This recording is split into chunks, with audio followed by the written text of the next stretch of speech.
बिस्मिल्लाहिर्रहमानिर्रहीम, अस्सलाम वालेकुम, good morning and welcome to morning at home. मैं हूँ आपकी मेज़बान जुगन काज़िम और उम्मीद है कि आप सब खैरियत से होंगे और आपकी आज की सुबह खुशगवार गुजर रही होगी। व्यूअर्स, आज मैं आपसे बात करना चाहूँगी औलाद की। अब आप कहेंगे कि औलाद की तो बात हर रोज़ ही होती है किसी न किसी कॉन्टेक्स्ट में, नो डाउट होती है।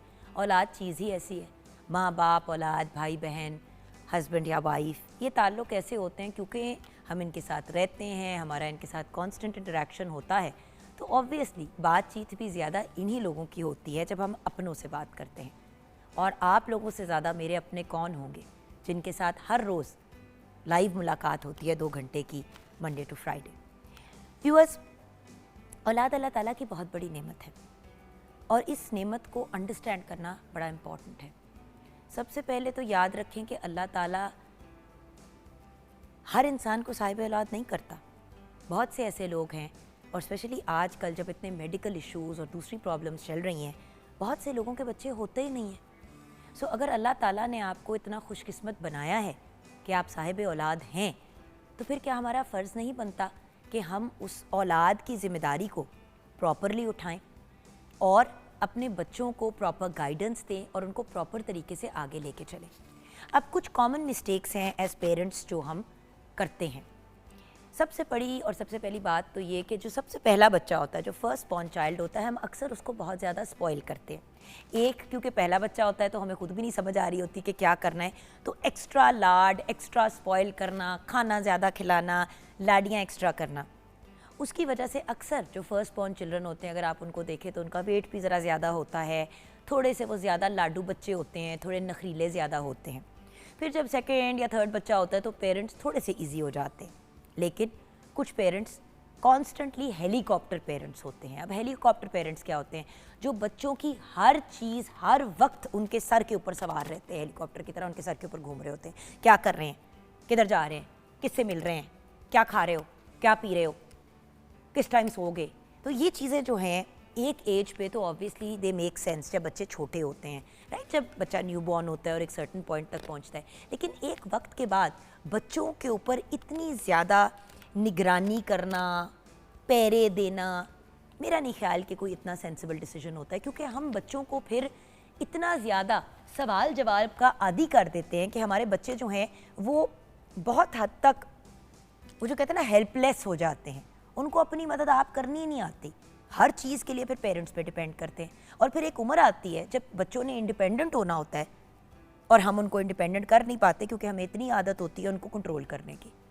ये स्टेज आता है जब बच्चे 17, 18, 19 साल के होते हैं। अब उन्होंने यूनिवर्सिटी भी जाना है, कॉलेज भी जाना है, पढ़ना है, लिखना है, अपने कामों में मसरूफ़ होना है। माएँ या बाप हर वक्त अगर उनके ऊपर पहरा दे रहे होते हैं, एक एक चीज़ को के ऊपर नज़र रख रहे होते हैं, तो होता ये है कि ये स्टेज होती है जब बच्चे इंडिपेंडेंट होकर थोड़ा सा ज़िंदगी में अपनी चीज़ों को मैनेज करना सीखते हैं। हम वाहिद मुल्क हैं, वेल नॉट वाहिद मुल्क, बट हम हो गए, अक्रॉस द बॉर्डर हो गया, कुछ और ममालिक हो गए जिनमें बहुत ज़्यादा हैबिट होती है बच्चों की एक एक चीज़ के ऊपर निगरानी रखने की। अब वेस्टर्न वर्ल्ड की एक चीज़ के साथ मैं बहुत ज़्यादा अग्री करती हूँ कि बच्चे जब यूनिवर्सिटी कॉलेज की एज पे पहुँचते हैं तो माँ बाप कहते हैं आप जाओ, you are on your own, अब अपने मामलात, अपने मसाइल, अपनी चीज़ों को हैंडल करना खुद सीखो। अब मैं ये नहीं कह रही हूँ कि जल्लादों वाला एटीट्यूड हो कि अगर खुदा ना खास्ता कोई प्रॉब्लम हुई तो हमारे पास मत आना, वो वाले उस तरह के भी पेरेंट्स होते हैं बाहर के मुल्क में। लेकिन बच्चों को ये पता होना चाहिए कि वो अगर घर से बाहर निकल रहे हैं, बैंकिंग किस तरह करनी है, अकाउंट कैसे बनाना है, चेक्स किस तरह लिखने हैं, इस किस्म की चीज़ें, बिजली का बिल कैसे देना है, गैस का बिल कैसे देना है, अगर घर का किराया है तो किराएदार कौन है, उनको किस तरह से पेमेंट्स करनी है, खाना बनाना हर लड़का लड़की दोनों को आना चाहिए, ट्रांसजेंडर कोई भी आपका जेंडर हो आपको खाना बनाना आना चाहिए, हर बच्ची अगेन ट्रांसजेंडर को कपड़े धोने आने चाहिए, अपने घर की सफाई करनी आनी चाहिए। ये सारी चीज़ें अगर राइट एज पे हम बच्चों को सिखाना शुरू कर देते हैं तो 17-18 साल की उम्र पे बच्चे काफ़ी हद तक खुद मुख्तार हो जाते हैं। व्यूअर्स, मैं ऐसे लड़कों को मिली हुई हूँ जो 21-22 साल के हैं, उनको खाना बनाना भी आता है, वो कपड़े भी अपने खुद वॉश कर लेते हैं, वो कॉलेज यूनिवर्सिटी में भी पढ़ रहे हैं और साथ साथ हर चीज़ अपनी ऐसे हैंडल कर रहे हैं जिस तरह उनके माँ बाप अपनी चीज़ों को हैंडल करते थे। सो बच्चों को इंडिपेंडेंट करना बहुत ज़रूरी है, तब ही कहीं जाके औलाद जो है इतनी जोगी होती है कि वो इंडिपेंडेंट होके अपना नाम बना सकते। अपने लिए कोई एफर्ट्स कर सके। व्यूअर्स, मुझे पता है दिल चाहता है कि बच्चों, जिस तरह बच्चा छोटा होता है बिजली के अंदर हाथ देने लगता है तो हम उसका हाथ पकड़ लेते हैं, उसे रोक लेते हैं, उसे डांट देते हैं, उसे समझाते हैं। एक एज आती है जहाँ पे बच्चों को आपने गलतियाँ करने देना है, क्योंकि बच्चे फिर उन गलतियों से ही सीखते हैं। ऑब्वियसली खुदा न खास्ता कोई डेंजरस चीज़ की तरफ नहीं जाने देना, बट कोशिश यही करनी है कि बच्चों को इतनी इंडिपेंडेंस दे दें और इतना शऊर दे दें कि वो अपने मामलात हैंडल करना सीख लें। इसके लिए अपनी इस्लाह करना और बैलेंस के साथ लेके चलना बहुत ज़रूरी है। देखें, बहुत ज़्यादा प्यार बच्चे को बिगाड़ देता है, बहुत ज़्यादा सख्ती बच्चे को ढीठ कर देती है, और फिर बच्चा भी जो है दोनों केसेस में आउट ऑफ कंट्रोल हो जाता है। ये जो मयाना रवि का हमें पैगाम दिया गया है, इस्लाम में भी कहा जाता है, हर मज़हब में, हर इंटेलेक्चुअल लाइफ कोच की बात कर लें, मोटिवेशनल स्पीकर की बात कर लें, हर बंदा आपको कहेगा कि लाइफ में बैलेंस लेके आएँ, तवाज़ुन लेके आएँ, मयाना रवि के साथ अपनी ज़िंदगी को आगे लेके चलें। यानी कि बहुत ज़्यादा प्यार भी नहीं करना, बहुत ज़्यादा डांटना भी नहीं है।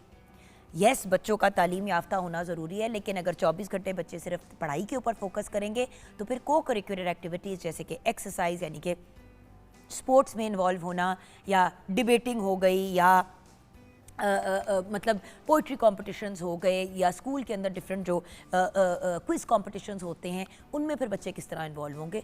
तो एक बैलेंस में लेके चलना, और सबसे बड़ी चीज़ जो हम अपने बच्चों को सिखा सकते हैं वो मयाना रवि ही है, बैलेंस ही है।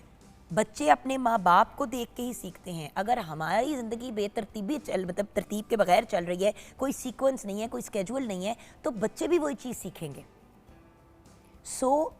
औलाद को एक्चुअली पैदा उस स्टेज पे करना चाहिए जब आप मेंटली प्रिपेयर्ड होते हैं अपने आप को भी चेंज करने के लिए, क्योंकि अपने अंदर वो पॉजिटिव चेंजेस लाएंगे, वही पॉजिटिव चेंजेस आपके बच्चे देखेंगे और उससे सीखेंगे।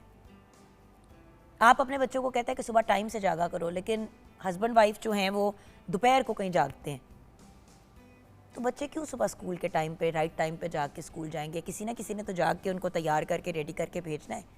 अगर माँ बाप जो हैं वो इजी हुए हैं तो बच्चे भी उतने इजी हो जाते हैं। सो ये बड़ी इंपॉर्टेंट चीज़ें होती हैं व्यूअर्स, जिनके ऊपर तवज्जो देनी चाहिए। और आप देखें कि इसी प्लेटफॉर्म पे कितने ज़्यादा लोग आते हैं जो जब भी उनसे पूछे कि जी अपनी कामयाबी का क्रेडिट किसको देते हैं, तो कहते हैं कि जो मैं आज जो कुछ भी हूँ अपनी माँ की वजह से हूँ। पिछले दिनों हमारे पास कुछ बच्चे, कुछ यंग लोग आए थे आईटी की दुनिया से। अब उन सब लोगों से, मर्द भी थे, औरतें भी थी, यंगर एक 20s के अंदर लड़का था, वो भी यही बात कर रहा था कि आज मैं जो भी हूँ अपनी माँ की दुआओं की वजह से हूँ और अपनी अम्मी की वजह से हूँ। सो व्यूअर्स, अपने बच्चों को पुश करना और इनकरेज करना, उनको देखना कि वो किस चीज़ में इंटरेस्टेड है, उनकी ट्रेनिंग पे फोकस करना, उनके पैशन के ऊपर फोकस करना, उनकी लर्निंग में वालिदैन उनके साथ साथ होते हैं। लेकिन हमें कोशिश करनी चाहिए कि अपने आप को भी फिर थोड़ा सा एडजस्ट करें, क्योंकि बच्चे स्पंज की तरह हैं, जो हम करेंगे वही सीखेंगे। आप झूठ बोलेंगे, आपके बच्चे भी झूठ बोलेंगे। आप ऊंची आवाज़ में अपने घर वालों से बात करेंगे, बच्चे भी ऊंची आवाज़ में बात करेंगे। गाली गलोच करेंगे, बच्चे वो गालियाँ सीख जाएंगे। आपके सामने निकालें या ना निकालें, स्कूल में किसी और जगह पे निकालेंगे और आगे जाके फिर कोई प्रॉब्लम बनेगा आपके लिए। सो औलाद बहुत बड़ी नेमत, साहिब औलाद होना बहुत बड़ी ब्लेसिंग। और ये याद रखना कि अल्लाह ताला ने हमें एक बहुत ही खूबसूरत तोहफ़ा दिया है, जो एक बहुत बड़ी ज़िम्मेदारी भी है। वो सिर्फ एक गिफ्ट नहीं है जो अल्लाह ताला ने हमें दी है, वो एक बहुत बड़ी ज़िम्मेदारी है। अल्लाह ताला ने अपने एक बंदे को, एक नौज़ायदा बच्चे को आपकी गोद में डाल दिया कि ये लो, मैंने अपनी एक नेमत दी है, एक ब्लेसिंग आपको दी है। अब बस बच्चे की ज़हनी नशोनुमा, जिस्मानी नशोनुमा, उसकी मेंटल हेल्थ, उसकी इमोशनल हेल्थ, उसकी फ़िज़िकल हेल्थ, इन सब चीज़ों का हमने ख्याल रखना है। अच्छी खुराक देनी है, अच्छी तालीम देनी है, उनके ऊपर फोकस करना है।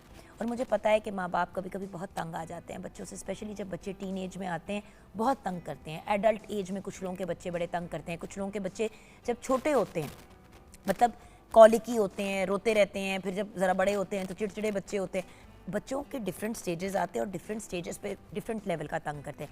नूर अब माशाल्लाह 4 साल के, 5 साल की इंशाल्लाह अक्टूबर में हो जाएगी, उसके अपने मसाइल है, वो बहुत हाइपर है, मतलब बहुत ही निडर है, तो मतलब सोफ़े की एज पे खड़ी होकर छलांग मार देगी, मेरी तरह निकल जाएगा, किसको चोट ना लग जाए।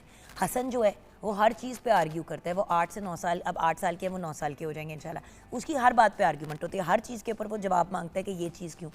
उसके साथ अलहदा हैंडल करना पड़ता है, कभी कभी डेट भी हो जाता है वो। अब हमजा 19 साल के हो गए, बाहर पढ़ रहा है वो कनाडा में।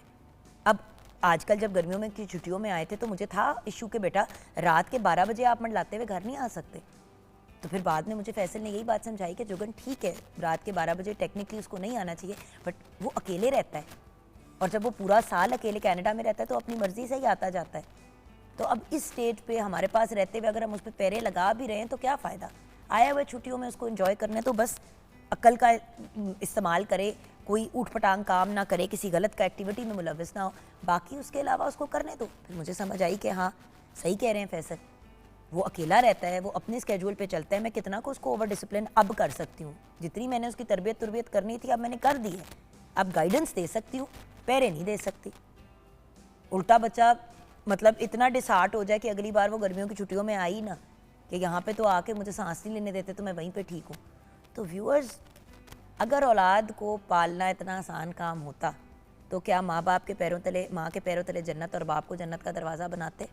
उसका रीज़न ही है बच्चे पैदा करना, बच्चे पालना, उनको एक अच्छा पॉजिटिव इंसान बना के दुनिया में भेजना।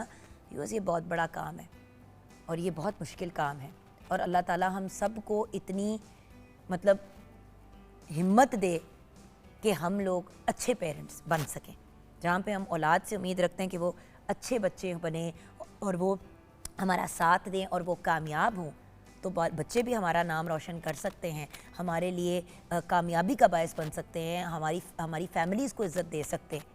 लेकिन सिर्फ तब अगर हम प्रॉपर एफर्ट्स करें और हम भी अपने आप को एडजस्ट करें पेरेंटहुड के लिए। आइए किचन में बात करते हैं। शेफ़ सैयदा नूर हैदर हमारे साथ है। अस्सलाम वालेकुम। वालेकुम सलाम, कैसी हैं आप? बिल्कुल ठीक ठाक। शेफ़ नूर आप बताएं, आप सब खैरियत है? जी घर सब खैरियत अल्हम्दुलिल्लाह। बेटी ठीक है आपकी? जी जी बेटी ठीक है। अच्छा, हम औलाद की बात करें, एक तो आपने बड़ी एक ट्रेजेडी भी हमारे साथ शेयर की, अगर आप माइंड ना करें व्यूअर्स के साथ में, श्योर, क्योंकि आपने ऑनर भी बात की थी। देखिए, अब शेफ़ नूर एक बड़ा क्लासिक एग्जांपल है। अब समझ जो अल्लाह ताला ने बड़ी इन पे मेहरबानी की, अल्हम्दुलिल्लाह इनको साहिब औलाद तो किया, लेकिन इनके एक बेटे भी हुए थे जो जिनकी डेथ हो गई थी देन, बिल्कुल छोटे ही थे, कितने आफ्टर डिलीवरी के 1 आवर के बाद, 1 घंटे के बाद ही, क्योंकि मेरा बीपी बहुत शूट कर गया था। आपका बीपी बहुत शूट हो गया था। अब देखिए ना, उनकी भी ख्वाहिश थी कि उनके और बच्चे भी हों। अल्लाह ताला ने उनको एक बेटी से नवाजा। अब उस बेटी का शुक्र अदा करने के बजाय अगर वो यही पिटती रहें कि मेरे और बच्चे नहीं हुए, या मेरा बेटा नहीं हुआ, या मेरा ये नहीं हुआ, या मेरा वो नहीं हुआ, तो ये फिर शेफ़ नूर थोड़ी नाशुक्री हो जाती है। क्योंकि देखिए वो लोग भी हैं जिन्होंने करोड़ मेडिकल ट्रीटमेंट्स करवाई हैं, हज़ारों किस्म के इंजेक्शंस लगवाए, डॉक्टर्स के पास गए, लाखों करोड़ों रुपए खर्च किए, लेकिन उनके फिर भी बच्चे नहीं हुए, क्योंकि अल्लाह ताला की मर्जी नहीं। ये अल्लाह की मर्जी और अल्लाह की तकसीम है। देखिए मेरे हस्बैंड लोग 7 भाई हैं माशाल्लाह, तो वो उनकी बहन कोई भी नहीं है। तो मेरे हस्बैंड सेकंड लास्ट है, उनके बाद 2 मेरी सास की बेटियाँ हुई, लेकिन अल्लाह ने ले ली। लेकिन फिर भी वो कहती थी कि अल्हम्दुलिल्लाह मेरे ये बेटे जो है ना, मेरी बेटियाँ भी हैं। तो माशाल्लाह मेरे मतलब मदर इन लॉ और मेरे फादर इन लॉ ने अपने बच्चों को बहुत अच्छी तालीम, एक बेटे को नहीं 7 बेटों को माशाल्लाह बहुत अच्छी तालीम दी, जो कि इस वक्त 4 जो हैं वो एयरलाइन के पायलट हैं और 3 इंजीनियर हैं। मतलब उन्होंने इतनी अच्छी तालीम दी है। आपके हस्बैंड इंजीनियर है? जी, मेरे हस्बैंड जो हैं बड़ी लंबी स्टोरी है। वैसे तो उन्होंने तालीम तो उन्होंने पायलट की हासिल की थी, लेकिन उनका वो फेक पायलट जब भर्ती हुए थे तो उनको नहीं थे वो, फिर तो उसके बाद क्या कहते हैं, वो तो उन्होंने रिटर्न भी पास कर लिया था सब कुछ, तो आपको पता ही है कि क्या होता है फिर। अच्छा, हाँ जी, लेकिन पायलट्स को पढ़ाते रहे हैं, मतलब वो टीचर भी थे और माशाल्लाह अच्छी जॉब में थे। बस ये खुदा की मर्ज़ी, अल्लाह की तकसीम है, हम इस पे शुक्र अल्हम्दुलिल्लाह, अल्लाह ने उस पर भी बहुत इज़्ज़त दी। मेरे फादर इन लॉ कहते होते थे कि मैंने अल्हम्दुलिल्लाह अपने बच्चों को तालीम भी दी और इनकी तरबियत भी बहुत अच्छी की है। उसी सबसे बड़ा एसेट जो आप बच्चों को दे सकते हैं वो एक अच्छी तालीम और तरबियत है। हाँ जी, आप बच्चों को, और उसके साथ आजकल के ज़माने में कम्युनिकेशन स्किल्स और आपकी तरबियत का हिस्सा होना चाहिए। हाँ जी, तरबियत बोलती है आपकी जब आप बात करते हो। बट मेरा मतलब है कम्युनिकेशन स्किल से मुराद ये कि जिस तरह आप देखें ना शेफ़ नूर माशाल्लाह, इवन दो आपने अपना ज़्यादातर वक्त एज अ होम मेकर गुजारा है, जो भी काम किया शौकिया किया, माशाल्लाह भाई सारे खर्चे चीज़ें हैंडल कर लेते हैं। जी जी, आपने शौकिया किया, आपने पैशन को परसू किया, लेकिन आप ये देखें कि आपकी कम्युनिकेशन स्किल्स कितनी अच्छी हैं। आप डे 1 से जब से स्क्रीन पे आई हैं, आपको कभी कोई प्रॉब्लम नहीं हुई प्रोग्राम में, ये वो, तो ये कम्युनिकेशन स्किल्स है ना। जी जी, आजकल के बच्चे तो स्कूलों में पढ़ रहे हैं, कॉलेजेस में पढ़ रहे हैं, उनसे बात करो, उनसे बोला ही नहीं जाता। तो ये भी तो हमारी तरबियत का हिस्सा जी, आजकल होना बिल्कुल, चाहिए। गैजेट्स में बच्चे घुसे हुए हैं। हमारे अम्मा अब्बा ने तो हमें गैजेट्स पे नहीं बड़ा किया। नहीं, बिल्कुल भी नहीं। टीवी भी शाम को जब वो लोग देख रहे होते थे तो ड्रामे श्रामे देखते थे तो हमें इजाजत नहीं होती थी देखने की। बच्चों का प्रोग्राम लगता था सेसमी स्ट्रीट, मुझे याद है, वो हमें देखने की इजाजत थी। उसका वो हमारा टीवी टाइम होता था और फिर अम्मी का अपना टीवी टाइम होता था, नानों का, उसमें हमें बैठने की और इजाजत एक कलियां प्रोग्राम होता था अंकल सरगम का, वो भी बहुत फेमस हुआ बिल्कुल। था, है और ना? सुबह के वक्त जब मॉर्निंग शो आता था तो उसमें 5 मिनट का एक पीटीवी पे ही वो कार्टून आता था। हाँ जी। तो मुझे तो वो वक्त याद है। जी, मुझे भी। सो हमारे पेरेंट्स ने तो कभी भी अलाउ नहीं किया। अब टीवी क्या, टीवी, गैजेट, डिवाइस, कोई चीज देख लो। आप सोचिए मोबाइल फोन्स होते थे, एक फोन होता था जो घर में फोन लगा होता था, वो आपको जो है वो फोन पे हम और 2-4 मिनट से ज्यादा इजाजत नहीं होती थी हाँ बात करने की। मेरी कोई सहेली भी फोन करती थी होमवर्क के लिए, अभी तो मामा कहती थी 5 मिनट है, जो बात करनी है करो, बिल्कुल सही स्कूल में काम करके आया करो। मामा का ये होता था उसने आके करना है कोई चीज या आपने उसके घर जाके करनी है, मैं आपको आया के साथ भेज देती हूँ या किसी और के साथ भेज देती हूँ। फोनों पे बातें नहीं करनी, फोन पे इतनी लंबी बात जिसकी वजह से अब मुझे भी लंबी फोन पे बात करते हुए चिढ़ चढ़ती है। मुझे ये होता है कि टू द पॉइंट बात करे, कहानी खत्म करे। क्योंकि की नहीं ना बचपन में इतनी। सो ये चीज़ें इंपॉर्टेंट। खैर किचन में आते हैं ब्रेक के बाद, ठीक है। और फिर शेफ नूर आज बस इतना टीजर दूंगी कि बरसात के पॉइंट ऑफ व्यू से, मॉनसून के पॉइंट ऑफ व्यू से एक बड़ी मज़े की डिश बनाने जा रही है, डिशेस बनाने जा रही हैं। वो क्या है हम जानेंगे ब्रेक के बाद।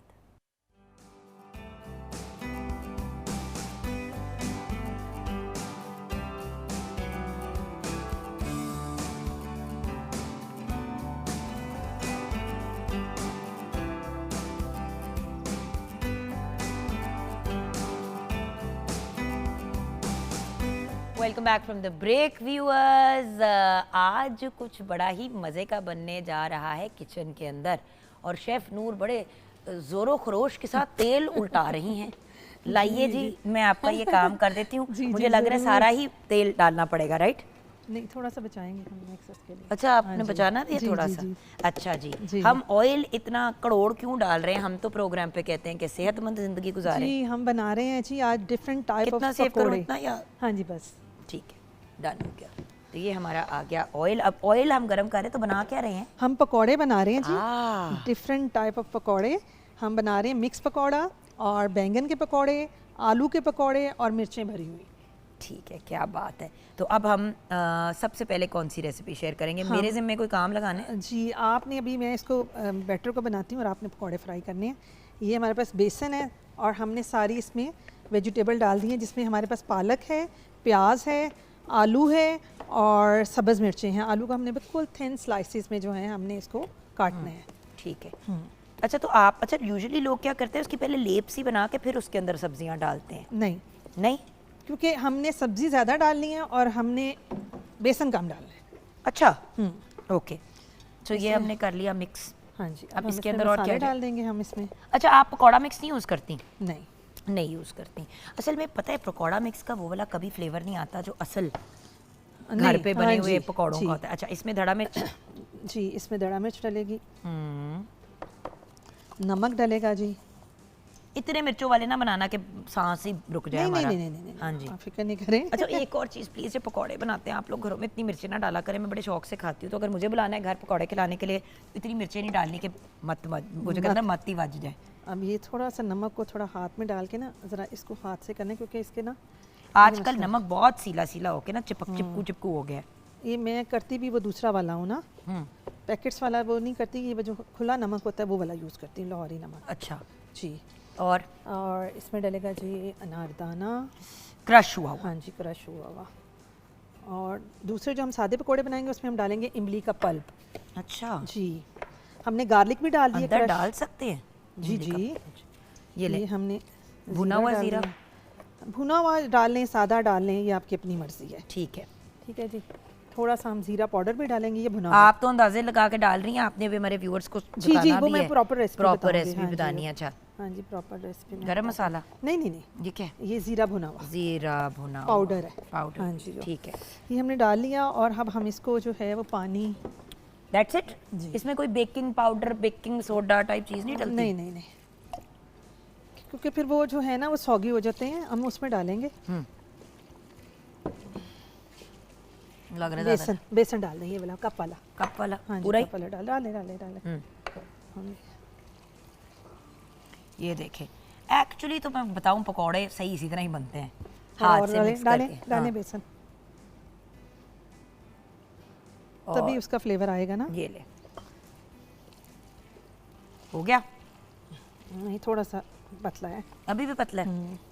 मुझे भी फनकारियों का शौक है ना। कोई बात पानी नहीं। वो डाला तो धड़ुप करके एंड। वो एकदम डल गया। हाँ अब जी। देखिए जैसे कि मैं शेफ नूर से सीख रही हूँ, अगर आप बच्चों को बिठा लें और साथ साथ हाँ। उनको एक कुकिंग क्लास दे दें हाँ जी, तो क्या ये बुरी चीज़ तो नहीं है? नहीं बिल्कुल भी नहीं है, थोड़े से और डालें। हम अपने बच्चों को ना बिल्कुल भी इंडिपेंडेंट नहीं करते। हमें लगता है हम उनके सिर पे एहसान करें उन्हें चीज़ से ना करवा के, जबकि हमें उनसे करवानी चाहिए। बिल्कुल करवानी चाहिए। अगर आप उनसे नहीं करवाएंगे तो आप ही सफ़र करेंगे और कुछ नहीं होना। अब जितना मुझे End में शौक है- आप क्या, आपके बच्चे सफ़र करेंगे। अब जितना मुझे शौक है, मेरी बेटी को कुकिंग का शौक नहीं है, लेकिन अगर कभी मैं जाऊँ कहीं आउट ऑफ सिटी जैसे पिंडी इस्लामाबाद, तो वो पीछे से अपना पास्ता लजानिया वो बना लेगी वो। ठीक है, अब मैं अब चेक करें, फिर हम एक पकौड़ा बनाते हैं। नमक आपको पता है हमेशा पकौड़ों में कम ही रहता है। जी जी जी। मिर्चें ठीक है, मिर्चे बिल्कुल ठीक है, चलें। मिर्चे बिल्कुल ठीक है। नमक ही होता है जो थोड़ा सा बैलेंस में लाना होता है, क्योंकि एक्चुअली वेजिटेबल्स इतनी ज़्यादा होती है ना, हम तो बेसन के हिसाब से वो डाल देते हैं। बस एक मैं डालती हूँ, एक फिर आप आप। डालें और फिर और आप भाई हाथों से डालें, कोई चम्मच से डालने की ज़रूरत नहीं है, आपके हाथ धुले हुए साफ़ हैं और आप बस इससे डालें। बिल्कुल। अच्छा, एक और मज़े की चीज़ जो आप डाल सकते हैं, चिकन पाउडर। मेरी बात मान लें, हाँ कसम से मैं घर में चिकन पाउडर डालती हूँ, थोड़ा सा चलें, चिकन पाउडर चलें। डाल के आप ट्राई करें, उससे ना एक बिल्कुल डिफरेंट सा उसका टेस्ट आ जाता है। चलें, थोड़ा सा ना वो बस ज़्यादा नहीं, क्योंकि नमक पहले नमक डाल डाला चुके हुआ है। हैं। हाँ, नमक डाला हुआ है। तो चिकन पाउडर से ना हल्का सा वो चिकन, अगर आपको पसंद है तो, हाँ। अगर नहीं पसंद तो बेशक ना करें, बट ये एक थोड़ी सी चीज़ है जो मज़े की होती है। लाइए जी, ये आ गया बस चम्मच फ्राई करने के लिए। और ये एक पकौड़ा तो हमने पकने के लिए डाल जी, दिया। इसमें हम हाँ जी, अब हम इसका, ये तुम्हारा बैटर बन गए और अब हम दूसरा वाला बैटर प्लेन पकौड़ों के लिए जो है वो कर लेते हैं। पहले आप अपना हाथ वॉश कर लें और हाँ जी। रेसिपी बता दें हमारे व्यूअर्स को, ताकि इंग्रेडिएंट्स और बाकी सारी चीज़ें आउट ऑफ द वे हो जाए, उसके बाद हम करेंगे। अभी वही चीज़ है ना कि आपके ऊपर डिपेंड करता है आपने किस तरीके से अपनी चीज़ों को लेके चलना है। आधे से ज़्यादा लोग जो हैं उनको शौक़ होता है मज़े की चीज़ें, मतलब कि उनके बच्चे ये भी करें वो भी करें, लेकिन वो सारी चीज़ें बच्चे तब भी करेंगे ना जब आप जी। उनको अपॉर्चुनिटी देंगे करने जी। को। अच्छा मेरी जी। बेटी को, अब आप कह रही मेरी बेटी को खाना बनाना नहीं आता, आता है उसको बनाना, वो बनाती नहीं है। वो बनाती नहीं, उसको वो जब मैं नहीं होंगी वो उसको अपना बनाने का पास्ता, शौक लजानिया, नहीं है, लेकिन हाँ उसको जी। आता तो है ना। हाँ जी, आता है। हमारे 90% माँ बाप जो हैं उनके बच्चों को खाना बनाना ही नहीं आता। जी प्रॉब्लम ये है। अच्छा, चूल्हा इतना ही हो, हाँ जी, थोड़ा सा कम कर दें। थोड़ा कम हाँ कर जी। दो, क्योंकि याद रखें व्यूअर्स, अंदर आलू जो हैं वो कच्चे हाँ हैं। जी, मैं अब रेसिपी बोल देती हूँ जी। मिक्स पकौड़ों के लिए हमें चाहिए जी बेसन 3 कप, प्याज 3 अदद, आलू 2 अदद, सूखा धनिया 2 खाने के चम्मच, सफ़ेद ज़ीरा 1 खाने का चम्मच, अजवाइन आधी चुटकी। अजवाइन शायद हमने भूल गए हैं डालनी, अभी डाल देते हैं अजवाइन। इससे ये होता है कि आपका पेट शेट जो है ख़राब नहीं हाज़मा, होता, हाजमा हो जाता है। अजवाइन मैंने डाल दी है बिल्कुल जी। ठीक हो गया। और लहसुन की पेस्ट या इसको क्रश कर लें, लहसुन वो डाल दें, उससे लहसुन का ये भी डालना फ्लेवर है? जो है ना बहुत अच्छा आता है। ये हम दूसरे में डालेंगे। ठीक है। और लहसुन की पेस्ट डाल लें 2 चाय के चम्मच या क्रश लहसुन डाल दें। हरी मिर्च 6 से 7 अदद, पालक 1 कप बारीक कटी हुई, हरा धनिया आधा कप बारीक कटा हुआ, नमक हस्बे जायका, सुर्ख मिर्च कुटी हुई 2 खाने के चम्मच, तेल फ्राई के लिए। ये जी हमारे मिक्स पकौड़ा का बैटर, जो हमने पालक और जो है वो सब कुछ डाल के मिक्स कर लिया और हमारे पकोड़े फ्राई हो रहे हैं। अब हम प्लेन पकोड़ों के लिए आलू, बैंगन, हरी मिर्च के पकोड़े। बैंगन जी है हम इसको गोल साइज़ में काट लेंगे, आलू को भी हम जो है गोल काट लेंगे और इस पर थोड़ा सा हम नमक और लाल मिर्च जो है ना वो थोड़ा स्प्रिंकल कर देंगे, ताकि अंदर से हमारे पकोड़े जो है फीके ना हो। इसके लिए हमें चाहिए जी आलू हस्बे ज़रूरत, बैंगन हस्बे ज़रूरत, हरी मिर्च हस्बे ज़रूरत, बेसन 2 कप, लहसुन 2 चाय के चम्मच, नमक हस्बे जायका, अजवाइन 1 चुटकी, इमली की पेस्ट 1/3 कप, ज़ीरा 2 चाय के चम्मच, कुटा हुआ धनिया 2 चाय के चम्मच, कुटी हुई मिर्च 1 चाय का चम्मच, हरा धनिया 2 खाने के चम्मच, हल्दी आधा चाय का चम्मच, सुर्ख मिर्च 1 चाय का चम्मच, तेल फ्राई के लिए, चाट मसाला ऊपर स्प्रिंकल करने के लिए और ज़ीरा पाउडर 1 चाय का चम्मच। और ये जो है हम इसका बैटर बनाने लगे हैं। इसको बैटर बना के इसका, और इसमें जो है पकौड़े जो हैं हम जो गोल काट लेंगे, इसके नमक और सुर्ख मिर्च स्प्रिंकल करेंगे और इसको डिप करके फ्राई करेंगे। और मिर्चों को जो है ये हम इसके सीड्स निकाल लेंगे मिर्चों के, और हमने इसका एक मिक्सचर बनाया हुआ है जिसमें मैंने एक प्याज लिया है, एक हरी मिर्च ली है और इसको मैंने चॉपर में चॉप कर लिया है, और इसमें मैंने अचारी ड्राई मसाला जो मैंने आपको बनाना सिखाया वो, और 1 चुटकी कलौंजी डाल के मिक्स किया, और अब मैं इसको इसके बीच में भर दूँगी और इसको डिप करेंगे और हम अपने पकौड़े जो है हमारे फ्राई हो जाएंगे। और इसको हम सर्व करेंगे जी पुदीने की चटनी के साथ। पुदीने की चटनी के लिए जी हमें चाहिए 1 कप सब्ज़ धनिया, 1 कप जो है पुदीना, 3 से 4 हरी मिर्चें, एक क्रश अनारदाना 1 चाय का चम्मच, और सिरका जो है वो 1/4 कप। थोड़ा सा पानी डाल के इसको ब्लेंडर में ब्लेंड कर लें और आपकी ये चटनी बन जाएगी। इसको आप फ्रीज़ भी कर लें और इसको दही में भी मिक्स कर सकते हैं और वैसे भी खा सकते हैं आप। चखेंगे।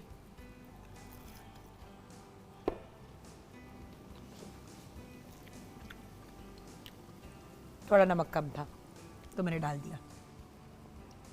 मिर्च मुझे कम लग रही है। बिल्कुल मिर्च ठीक है, कोई अच्छा? एक्स्ट्रा मिर्च डालने की ज़रूरत नहीं है। एक तो शेफ़ नूर को भी ना दिल चाहता है कि हमें बेहोश कर दें मिर्चें खिला खिला के। मिर्च भी चाहती है कि ना हर बंदे का अपना एक वो होता है टेस्ट नहीं पैलेट। अब ठीक है, अब ठीक है, अब टेस्ट आया ना उसके एंड में। मैं वही आपको कह रही हाँ हूँ, जी। मिर्च उसमें है, हाँ जी। वो बस आपको वेट इसको मैं करना। हाथ से डालती हूँ। नहीं बात करे, मैं कर नहीं? रही हूँ, मेरे अच्छा। पकौड़ों को ना हाथ लगाया आप। अच्छा चले, इसको मैं अभी चूल्हे को थोड़ा सा ऊंचा कर दें। हाँ जी। हाँ, चले। ताकि वो हो जाए। बिल्कुल ठीक है। और ये अब हम पकौड़े, अच्छा ये बताएं कि आपके घर में पकौड़े कितने को बनते हैं? होता है ना कुछ लोगों के घर में बहुत ज़्यादा पकौड़े बनते हैं। मेरी बेटी पकौड़े नहीं खाती, वो चिकन पकौड़ा खाती है, सीधी बात है। मेरे हस्बैंड तो चिकन पकौड़ा कैसे बनता है? चिकन पकौड़ा भी किसी दिन बनाना सिखाएंगे इनको, ठीक है। बट वैसे उसमें उसमें क्या डिफरेंट होता है? उसमें ये डिफरेंट होता है कि चिकन को बिल्कुल बारीक काट के और उसमें अंडे डलते हैं, मैदा डलता है, बेसन भी डलता है, ठीक है। और सारे मसाले डल के बहुत अच्छा बनता है पकौड़े ना वो। Very और जो अभी मेरे घर में लास्ट मैंने ऐसी सूरह यासीन पढ़ाई थी और मैंने पूरा पकौड़ों का प्लेटर बनाया, उसको मैंने मस्टर्ड ऑयल में फ्राई किया। आप यकीन करेंगे वो सब के पकौड़े पकौड़े पकौड़े पकौड़े पकौड़े हो रहे थे। ये लास्ट ऐसी की बात है ना। और वो सब कहेंगे बहुत ही डिलीशियस पकौड़े बने हैं। और मस्टर्ड ऑयल में आपको पता है कि बहुत अच्छे पकौड़े बनते हैं, फ्राई होते हैं सरसों के तेल में। और पहले तो ऐसे ही बनते थे जी। कि कोलू का तेल, कोलू से जाके लोग तेल निकलवाते थे और उसके करते थे। मैंने पिछले दिनों अचार डाला घर में, और बल्कि उसकी वीडियो भी मैंने कल रात को अपलोड की अपने यूट्यूब चैनल पे, जिस दिखाने के लिए। लेके आई थी, ऑयल मंगवाया था ना कोलू से। हाँ जी, कोलू आप मैं देखिए देख आपने? मैं आपकी सारी वीडियो देखती हूँ। देखा है पूरी प्रोसेस? हाँ जी। अच्छा, पूरी प्रोसेस मैंने दिखाई है कि जब अच्छा उसको मिक्स किया मिर्चों को और नींबू को, या जो एक तो अम्बियों का डाला था और एक उसका। अच्छा अभी आप लहसुन डाल रही हैं? हाँ जी, लहसुन की पेस्ट फ्रेश पिसी हुई है। अच्छा। इसका फ्लेवर बहुत तो अच्छा पहले ये आता है। बता दीजिए, फिर मैं अपनी अचार की जी कहानी मैं सुना जी इसमें ज़ीरा डाला है और लहसुन की पेस्ट डाली है, ठीक है जी। अब इमली का पल्प डालूंगी इसमें, दूँ। ठीक है। ठीक है। इसमें हल्दी डालेंगे, ठीक है। इसमें क्रश मिर्च डालेंगे और पाउडर भी डालेंगे, ठीक है जी। ठीक है। खटास के लिए ना हमने वो डाल दिया क्या? इमली का पल्प। हाँ जी, अनारदाना नहीं डालेगा इसमें, ठीक मतलब है आप जी। अनारदाना भुना भी हुआ- डाल सकते हैं? डाल सकते हैं, हाँ जी। अगर कहती हैं तो मैं डाल भी देती हूँ थोड़ा सा। वैसे थोड़ा डाल नहीं, मैं मुझे तो पकौड़ों की नहीं समझ आती है अनारदाने के बगैर। अच्छा। इमली का पल्प अपनी जगह है, वो खटास आती है, बट वो अनारदाने का अपना ही एक फ्लेवर होता है। हाँ जी बट ये मुझे अच्छा है कि आप इसको क्रश्ड डालती हैं अंदर। जी, ये तो क्रश जो मिलता इतने है। हाँ मोटे जी। मोटे पीस आते हैं ना, वो उससे वो मैश भी नहीं होता बीच में और उसका वो मज़े का भी नहीं बनता, ठीक है जी। हमने इसमें सब कुछ डाल दिया है और हमने अब इसमें थोड़ी सी लाल मिर्च पाउडर भी डालनी क्या है? ये मिर्चों का है। फिलिंग। ये मिर्चों का फिलिंग है, ठीक ठीक है जी। ये हमारा हो गया। और मिर्चें वैसे कौन सी वाली लेनी चाहिए? वो तो बहुत ही तेज मिर्चें हैं भाई। नहीं, इसके बीच में मोटी वाली मिर्च आजकल नहीं आ रही, वैसे आती होती है जो बड़े साइज़ की होती हाँ। है, वो बिल्कुल उस पर स्पाइसी नहीं होती, बस उसके सीड्स निकाल दें। और इसमें जो हमने मिक्स किया हुआ है ना, 1 मिर्च हमने मिक्स की हुई है इसमें, बिल्कुल। हाँ जी। और बस फिर आप बना लें और इतनी ज़बरदस्त बनती है। अब इसको पानी ज़रा ये जग देंगे मुझे। ये लीजिए, ये मैं डालती हूँ, आपका ख़राब करती हूँ काम। नहीं, आपने ज़्यादा नहीं डालना। बिस्मिल्लाहिर्रहमानिर्रहीम। मैं भी अब बिल्कुल कंजूसी से दूंगी आपको पानी, ताकि मुझे ना आगे से डांट पड़े कि तुमने पकौड़े ख़राब करा दिए सबके। भाई डाल पकौड़े- दें पकौड़े बेसन, अभी बड़ी- बेसन और डलेगा। पकौड़े क्या? बेसन और डलेगा क्योंकि हमारे पास प्लेन ये जो हमें ना ज़्यादा चाहिए, आलू भी हैं। हाँ, बस मैं डालती हूँ और बेसन, बस इसको ज़रा मिक्स कर लो अच्छे तरीके से। बिल्कुल सही, क्योंकि जब ये वाले बनने होते हैं ना तो इसकी पेस्ट बड़ी स्मूथ बनानी जी। पड़ती है, वरना टेस्ट नहीं उसका जी। सही आता, वरना उसमें मैदे के लम्प्स आने शुरू हो जाते हैं। इसका आप देखिएगा, जो फ्रेश गार्लिक हमने डाला है और जो इमली का पल्प डाला है ना, इससे हमारा बहुत ही अच्छा फ्लेवर आएगा इसका। सही। और यहाँ पे हमारे पकौड़े फ्राई हो रहे हैं।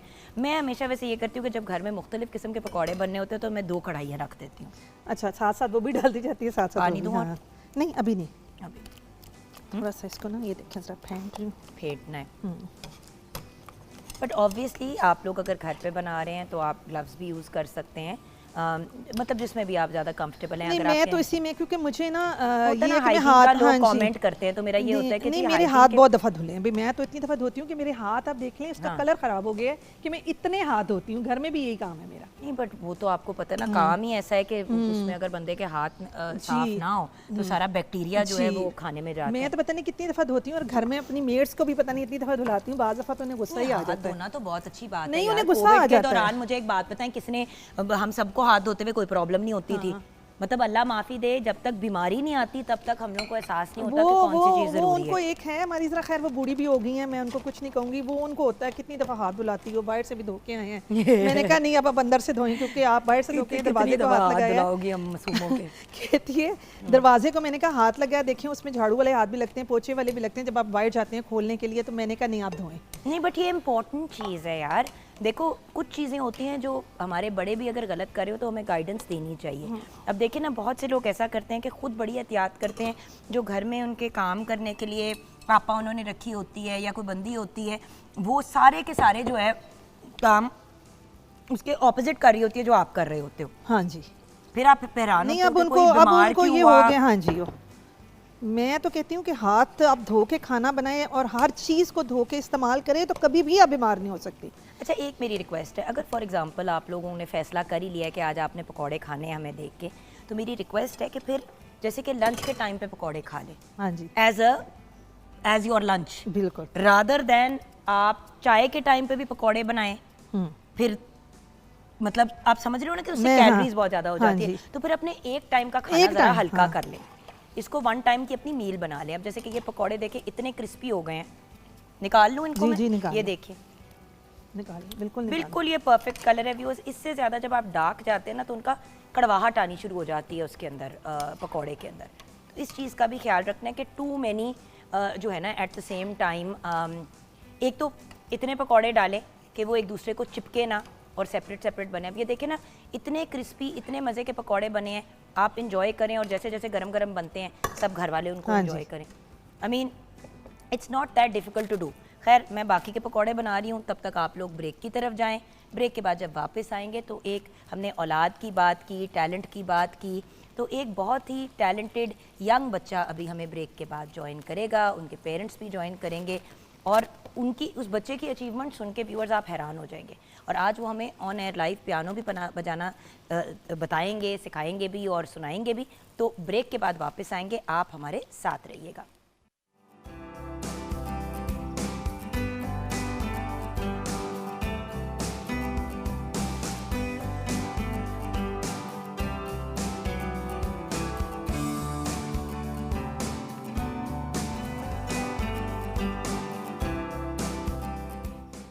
Welcome back from the break viewers. जैसे कि ब्रेक से पहले आपके साथ शेयर किया और प्रोग्राम का आगाज़ ही इस बात से किया कि औलाद अल्लाह ताला की बहुत बड़ी नेमत है, अल्लाह ताला का एक बहुत बड़ा तोहफ़ा है जिससे हमें एज़ पेरेंट्स ब्लेस किया जाता है। क्योंकि आजकल की दुनिया में आप एक्चुअली ये बात कह सकते हैं कि हर इंसान साहिब औलाद नहीं होता। एक वक्त होता था कि कभी कभार सुनते थे कि किसी के यहाँ बच्चा नहीं हुआ या किसी के घर सिर्फ एक बच्चा है। अब तो दुनिया बहुत चेंज हो गई है और मेडिकल इश्यूज़ इतने ख़वातीन के और मर्द हज़रात के हो गए हैं कि बच्चे होते ही नहीं हैं। सो अगर अल्लाह ताला ने औलाद की नेमत से नवाजा है तो उस औलाद के साथ हमारा क्या रद्द-ए-अमल होना चाहिए और किस तरीके से हम अपने बच्चों को ग्रूम कर सकते हैं। सबसे पहले कि वो अच्छे इंसान बने, यानी कि उनकी तरबियत अच्छी हो और फिर वो तालीम याफ्ता भी हों इस लेवल पे कि ना सिर्फ खुद अपने लिए काम करे बल्कि इस लेवल पे काम करे कि ना सिर्फ अपना बल्कि पूरे मुल्क का नाम रोशन करे। तो ऐसा ही बहुत ब्रिलियंट यंग मैन आज हमारे साथ हैं, 10 साल के इल्म मुबशर हमारे साथ हैं। अस्सलाम वालेकुम। अस्सलाम वालेकुम। क्या हाल है बेटा? ठीक हूँ। अच्छा, अब आपके बारे में कुछ मैं बताऊंगी, अगर कोई चीज़ करेक्ट करनी हुई तो मुझे ज़रूर बता देना, ठीक है? सो इन्होंने 3 दफ़ा डिस्टिंक्शन हासिल की है, एक दफ़ा ग्रेड 1 में, एक दफ़ा ग्रेड 2 में एंड देन ग्रेड 3 में। 10 साल के हैं अभी, तो ये 3 ग्रेडों की बात हो सकती है, अगले ग्रेड में देखते हैं क्या करते हैं। पियानो बहुत ही brilliant, he is a brilliant pianist and इन्होंने परफॉर्म किया हुआ है from ABRSM which is the associated board of the royal school of music from London UK। Then उसके अलावा यूके एंड ब्रॉन्ज मेडल्स इन्होंने हासिल किए फ्रॉम IKMC।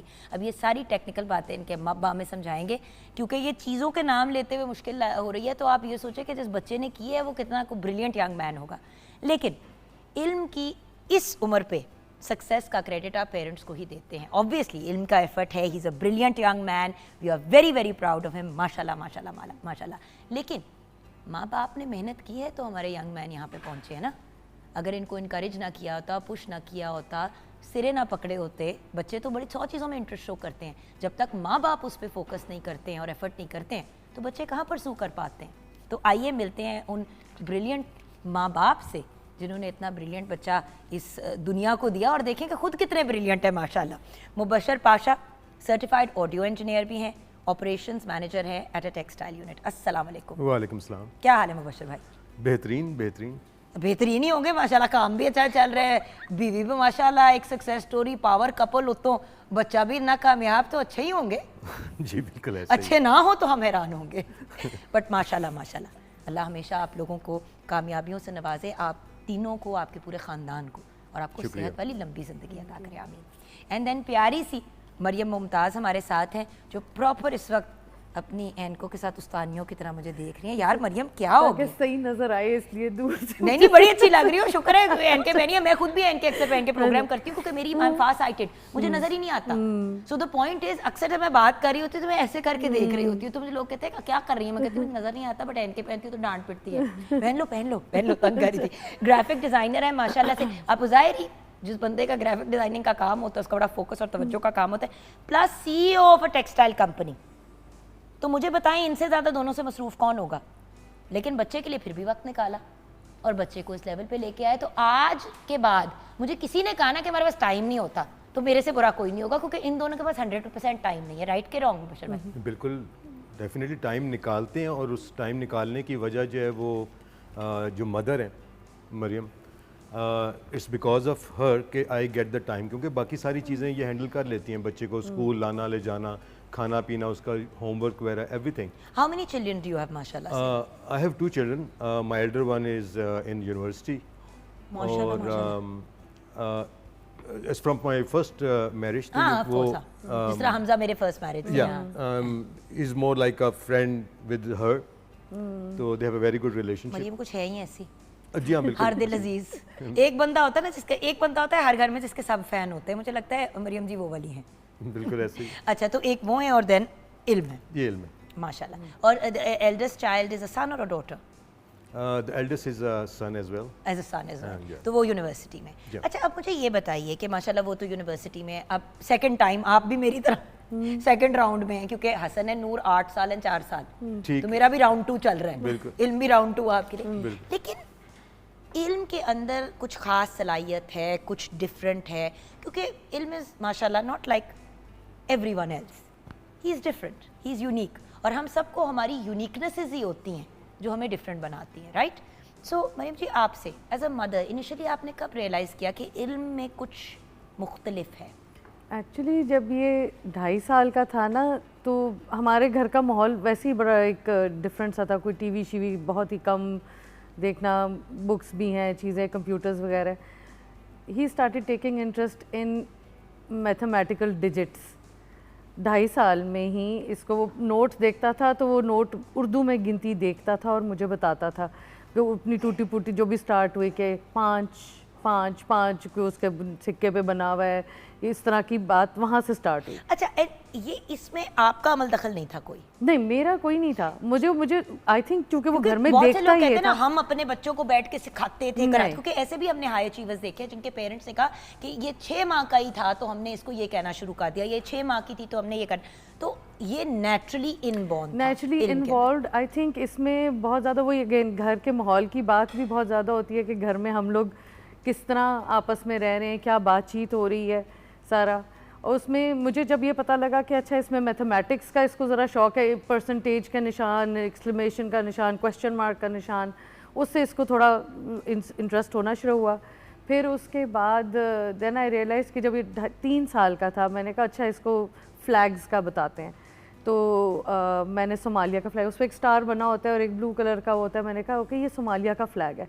वहाँ से स्टार्टेड somehow इसका इंटरेस्ट जियोग्राफी फ्लैग्स में हो गया, and by the time he was 4.5 he knew 160 flags of the world. My sister was like that, 2.5 से 3 साल की उम्र में आपा को किसी भी जगह का फ्लैग दिखाते थे वो आपको हाँ, बताती वो थी क्या इसका भी है। तो कुछ बच्चे होते हैं माशाल्लाह नेचुरली वेरी इंटेलिजेंट और कुछ मेरी तरह डफर होते हैं फिर naturally। उसमें दूसरी एक जो चीज़ पर मैंने ऐड की कि लोग बच्चे पोएम्स वगैरह यूट्यूब पे देखते थे। आई वाज बिजी, सब मना करते हैं स्क्रीन टाइम का, but to be very honest I needed my own time, मुझे काम भी करना होता था तो I had to put him किसी उस पे। तो what I used to do was कि instead of poems and all मैं ये आप देखें व्यूअर स्क्रीन पे, इस वक्त इल्म को आप स्क्रीन पे देख रहे हैं, वो अपनी ये रोबोटिक्स है ना, ये माइक्रो कंट्रोलर्स। हाँ मेरा हसन भी करता है ना ऐसे में हाँ, रोबोटिक्स है ना। सही। हाँ तो अब ये रोबोटिक्स है। मैं अक्सर हम हसन को देख के मैं कहा व्हाट आर यू डूइंग, कहता है मामा यू डोंट नो। मैं कहती हूँ ओके गुड बाय। तो बात ये कि कुछ बच्चे होते हैं वो नेचुरली उनका एक होता है, लेकिन उसके ऊपर तवज्जो कितनी दी जाए मुबशर भाई, उससे बहुत फर्क पड़ता है। आप क्या कहेंगे? बिल्कुल। अच्छा आपने कब नोटिस, देखिए माँ पिकअप कर लेती है बट फादर की भी अपनी एक होती है, एंटेनास खड़े हो जाते हैं। तो आपने कब रियलाइज करना शुरू किया कि there something different about it? देखिए चूंकि मेरा थोड़ा बैकग्राउंड कंप्यूटर से, तो आई सॉर्ट लाइक थिंक कि जो आपके बच्चे ये विरसे होते में हैं, मिला है। मैं उनको भी सॉफ्टवेयर के हिसाब से देखता हूँ कि इस वर्जन 2.0 ऑफ मी, तो ऑब्वियसली जिस तरह अपडेट्स आती हैं तो मुझे अपनी sir update with all due respect हम तो कहेंगे बच्चा प्रो मैक्स है। 2.0 नहीं, हमारा बच्चा प्रो मैक्स पे है। हमने बच्चों की जो वर्जन एक थोड़ी बेहतर, अपने से बेहतर बनानी होती है। इल्म pro max. In pro max हो गया, तो उसमें ये होता था कि मतलब कि जिस तरह ने बताया कि भाई कोई चीज़ इसकी इंटरेस्ट की होती थी। द थिंग इज़ के देखें, मैं ये समझता हूँ कि पेरेंट्स का काम, उसको मैं 3 उसमें कैटेगराइज कर दूंगा। पहली चीज़ तो ये होती है कि आप एक्सपोजर देते हैं बच्चों को। बच्चों को खुद से बहुत चीज़ें नहीं पता, जिस तरह इन्होंने थोड़ा एक्सपोजर दिया फ्लैग्स का, सो आप एक्सपोजर देखते हैं। And then the second thing is you observe कि क्या बच्चा उस चीज़ में इंटरेस्ट ले रहा है या नहीं ले रहा। अगर तो ले रहा है तो then as a parent your job is कि आपने फैसिलिटेट करना है। फैसिलिटेट करना है, ठीक है, चाहे आप उसको कोर्सेज से कर रहे हैं, चाहे आप उसके साथ बैठ के एक क्वालिटी टाइम बुक्स के साथ आप कर रहे हैं, या आपने उन्हें पियानो ले दिया या सारी चीज़ें, मगर you have to facilitate the kids. लेकिन भैया इन्वेस्टमेंट भी तो होती है ना। अब जैसे कि बड़ी दफ़ा ऐसा, क्योंकि बहुत से पेरेंट्स इस चीज़ की वजह से इन्वेस्ट नहीं करते कि यार बच्चों का इंटरेस्ट होता है थोड़ी देर के लिए और फिर वो डिट्रैक हो जाते हैं। अब उस इंटरेस्ट को होल्ड करवाने के लिए भी माँ बाप को कुछ एफर्ट्स करने पड़ते हैं, क्योंकि बच्चे तो 3-4 महीने कोई चीज़ की, बल्कि कभी कभी हफ्ता 10 दिन में ही इंटरेस्ट लूज़ करना शुरू हो जाते हैं। उस इंटरेस्ट को रीइग्नाइट करने में भी तो हमारा एक अमल दखल होता है। बिल्कुल, बहुत ज़्यादा। हमारे तो घर की रूटीन ऐसी है कि इल्म का टाइम जो इनके साथ है ना, even I am not allowed उधर, जब ये बैठ के पियानो या एस्ट्रोनॉमी या प्रोग्रामिंग कर रहे होते हैं तो वो मुझे भी किसी को उधर जाने की इजाज़त नहीं होती, कि डेली एवरी डे। अच्छा इल्म, मुझे अब आप बताओ कि आपको किन किन चीज़ों में इंटरेस्ट है? मुझे इंटरेस्ट है एस्ट्रोनॉमी में, इलेक्ट्रॉनिक्स में, माइक्रो कंट्रोलर्स में, रोबोटिक्स में, प्रोग्रामिंग में, 3D प्रिंटिंग में और पियानो में। हाँ मैं कहा उसको 1-2 दफ़ा कह दो, वो तो बहुत ही अच्छा बजाते हो। अच्छा तो आपके साथ क्या पड़ा हुआ है? ये क्या है? This a robotic arm, I made it with खुद माय बनाया? Dad and my self. हम दोनों ने बनाया है। अच्छा एंड अभी बैटरीज नहीं डले हुए, so normally it should work by itself, मगर अभी जो है ना बैटरीज नहीं डले हुए, और साथ आई थिंक सर्वर मोटर जो है ना वो एक ये गर्म हो देखिए। गया था। और अच्छा नो प्रॉब्लम मेरा बेटा, बट देखे ना आप जिस तरह जॉयस्टिक टाइप चीज़, और इससे आप चीज़ें उठा भी सकते हो और रख भी सकते हो, हाँ राइट? जी, हाँ जी, और ये एक रोबोटिक आर्म है, यस। Very cool. ये कितनी देर लगी बनाने में? I don't remember. I don't remember. ये कब शुरू किया था सर प्रोजेक्ट आपने? ये बेसिकली एक प्रोजेक्ट था, ये मैंने मंगवाया, ये इसको फिर असेंबल वगैरह करते हैं, फिर देन यू इसमें माइक्रो कंट्रोलर है आर्डिनो। ये तो उसको लेगो कहते के हैं। साथ भी बन लेगो वाले भी आते हैं, हैं, वो हाँ भी आते लेगो हैं, के भी हाँ। आते हैं। ये एक अलग चीज़ है, फिर इसको आप प्रोग्राम करते हैं सी लैंग्वेज में, तो और फिर इसके ये साथ डिफरेंट फंक्शंस करती है, जिस तरह different functions फैक्ट्रीज करती और है। डिफरेंट जगहों के अंदर मशीन्स जो हैं वो जी। एक ही चीज़ को रिपीट पे फॉलो करती रहती है, तो बिल्कुल। जिसके अंदर आप एक प्रोग्राम डालते हैं। इसमें आप प्रोग्राम डाल देते हैं कि आपने इसको कंट्रोल किस तरह करना है, ये क्या करेगी। तो ये लाहौर साइंस मेला हुआ था 2023 में, तो इल्म also presented this. He was 8 years old. He was 7-8 years 7. old back then, Very तब nice. इसने प्रेजेंट किया था। बाओ सै की है। That's a This is telescope. what the? That's a Celestron telescope. ले मैं समझी कोई ब्लेंडर ब्लूंडर है, कोई इससे हमको खाने पीने की नहीं। नहीं, टेलीस्कोप है। इससे क्या It's करते a हैं? compound telescope. इतना भारी, आपसे बड़ा तो ये टेलीस्कोप हाँ जी, है, this is इसका a वजन आपसे compound- ज्यादा होगा। This is a compound telescope. It goes like this, and there's a mirror over here which goes. यार, इसको go घुमा back के here. दिखाएं जरा There's a viewers को। There's a mirror over here, and then it goes over here. अच्छा, and अब then शुरू से you- समझाओ, शुरू से मेरे व्यूअर्स को समझाओ, यहाँ से देखते हैं So this उर्दू में। ये अंदर जाता है लाइट, और फिर ये मैं दिखा दूँ एक बार व्यूअर्स को। और फिर इधर पीछे से मिरर शीशा है, उधर से रिफ्लेक्ट होता है, और फिर जो नीचे जो है ना ये एक मिरर है, उस पे से रिफ्लेक्ट होता है, इधर से फिर देखते हैं? फिर इधर आता है, और फिर इधर देखते हैं। अच्छा, अभी तो बंद हुआ है। तो यार कुछ समझाओ ना मुझे। अब मैं आपकी तरह जीनियस तो नहीं हूँ ना। वो देखें, ये इल्म नहीं, ये आपने पिक्चर ली थी, राइट? इस पिक्चर के बारे में मुझे बताओ बेटे। This is a picture of the moon. Picture of the moon, और ये आपने खींची थी। हाँ जी। Amazing. And also this telescope is actually electronic, so we can control it using you can first align it, और फिर जो है ना उसके बाद वो आफ्टर इट्स डन अलाइनिंग वो फिर के ऑब्जेक्ट सेलेक्ट कर सकते हैं, और फिर जो है ना वो उधर ही जाएगा ऑटोमेटिकली। क्या बात है आपकी boss.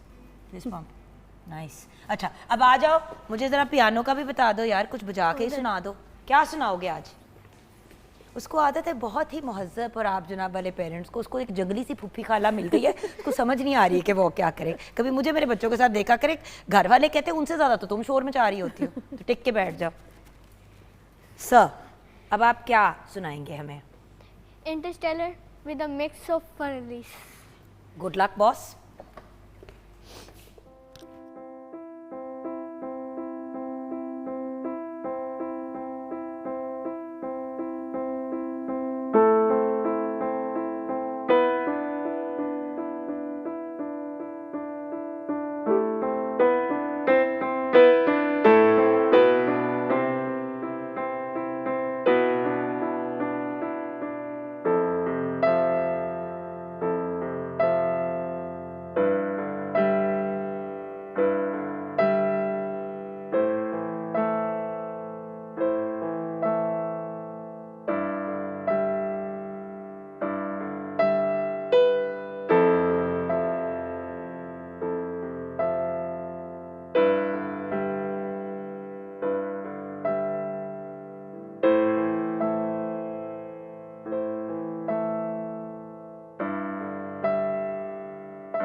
Absolutely brilliant. wait, it's not Oh, done wait, yet. अच्छा बैठ गई, वापस बैठ गई फौरन। अभी खत्म, क्या बात है। ओके, हमारा म्यूजिक कहाँ गया भाई? म्यूजिक हमारा तो मैंने सही किया था, मैंने सही किया था। बंद हो गया। बंद हो गया बंद हो हमारा। गया। हैं जी, कित्थों बंद हो गया? वॉइस बंद हो गई। वॉइस बंद होगी।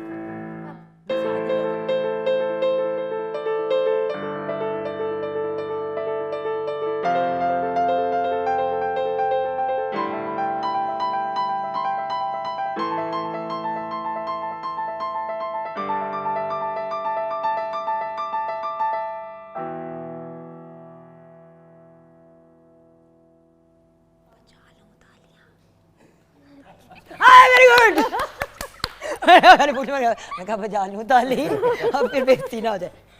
You are amazing. Can I give him a hug? Is that okay? Definitely. You're awesome, and I'm so proud of you. Well done, मेरी जान। अच्छा पूरी लवाजमात बंद। You see, now can I just say something, viewers? छोटी सी बात है जो पता नहीं आप लोगों ने नोट की कि नहीं, वो अपना बंद करके पियानो उठ के वहाँ पे गए हैं। यहाँ पे आ जाती है तरबियत। सो द पॉइंट इज़ तालीम के साथ साथ, और ये जो इल्म के ऊपर एफर्ट कर रहे हैं इनके पेरेंट्स, माशाल्लाह से अल्लाह इनको ज़िंदगी दे, सेहत दे, और अगर सारे पेरेंट्स इसका 10% भी एफर्ट करना शुरू कर दें सो शायद बच्चे अपने पैशन को परसू करना शुरू कर दें। अभी भी बहुत से लोग जो हैं वही कर रहे हैं जो अम्मा अब्बा उनको कहते हैं, रादर देन बच्चे की सलाहियत निकले और वो अपने पैशन को परसू करें। अच्छा, इस पे मैं basically I wanted to give some input on this one, on parenting. हमारे यहाँ मैं ये समझता हूँ कि पेरेंट्स की तरबियत की बच्चों से ज़्यादा ज़रूरत है, क्योंकि पेरेंट्स की तरबियत होगी तो वो बच्चों को इस तरह फैसिलिटेट कर सकेंगे। सो ब्रॉडली स्पीकिंग हम पेरेंटिंग को 4 पेरेंटिंग स्टाइल्स में डिवाइड करते हैं। एक अनइन्वॉल्व पेरेंटिंग होती है जिसमें माँ बाप जो हैं वो अपने अपने कामों में मसरूफ़ हैं और बच्चे पे बिल्कुल तवज्जो नहीं दी जा रही। उसके ऑब्वियसली अपने मसाइल हैं, बाद में बच्चे को पर उसकी पर्सनैलिटी पे असर जो है वो नेगेटिव पड़ते हैं। फिर परमिसिव पेरेंटिंग होती है जिसमें हम बच्चों को आज़ाद छोड़ देते हैं कि भाई हाँ ये भी कर लो वो भी कर लो। उसमें मेडिकल प्रॉब्लम्स भी आते हैं जैसे ओबिसिटी वगैरह, बिकॉज आप बच्चों को जो मर्जी चाहें खा ले वो खाने देते हैं। फिर देन देर इज़ अथॉरिटेरियन, जो कि शायद में 80s में मेरे वालिदैन अथॉरिटेरियन थे, मतलब कि मैंने कह दिया तुमने ये करना है, so you were not allowed to question.